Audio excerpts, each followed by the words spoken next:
Hello అండి, happy Sunday అందరికీ. మీ ఇంట్లో ఏం చేశారండి? ఈరోజు సండే స్పెషల్ ఏంటి? నేనైతే వంకాయ పచ్చిరేలు చేశానండి. చాలా బాగుంటుంది. మీరు కూడా ఒకసారి ట్రై చేయండి. మా అమ్మ చిన్నప్పుడు ఉండేదండి.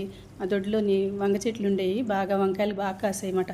ఆ వంకాయలు అప్పటికప్పుడు కోసి ఇలా పచ్చిరేలు ఇళ్ళకి వస్తాయి కదండి, మన ఆంధ్ర సైడ్ అయితే ఇంటికి వస్తాయి. అలా తీసుకుని అప్పటికప్పుడు చేసి వండేదండి. చాలా బాగుంటుంది. ఇది మనం ఒక వంకాయలోనే కాదండి, మనం బెండకాయలు వేసుకోవచ్చు, బీరకాయలు వేసుకోవచ్చు, అన్నిట్లో వేసుకోవచ్చు అండి. పచ్చిరేలు చాలా బాగుంటుంది. మా అమ్మ తెలగపిండి పచ్చిరేలు కూడా వండేదండి. చాలా బాగుండేది. మేము ఎంతో ఇష్టంగా తినేవాళ్ళం. నేనైతే ఇదిగోండి, ఉల్లిపాయ ముక్కలు అయితే బాగా వేగిన తర్వాత ఉప్పు, కారం, పసుపు, అలాగే వంకాయ ముక్కలు కూడా బాగా మగ్గిన తర్వాత నేనండి ఇది మసాలా అండి, జీలకర్ర, ధనియాలు, లవంగ, ఇలాచి, చెక్క, అల్లము, ఎల్లుల్లిపాయ అన్నీ కలిపి మిక్స్ పట్టానండి. అది వేసేస్తుంది అనమాట. ఇదైతే ఉడుకుతుంటేనే గుమగుమలాడిపోతుంది. చాలా బాగుంటుంది.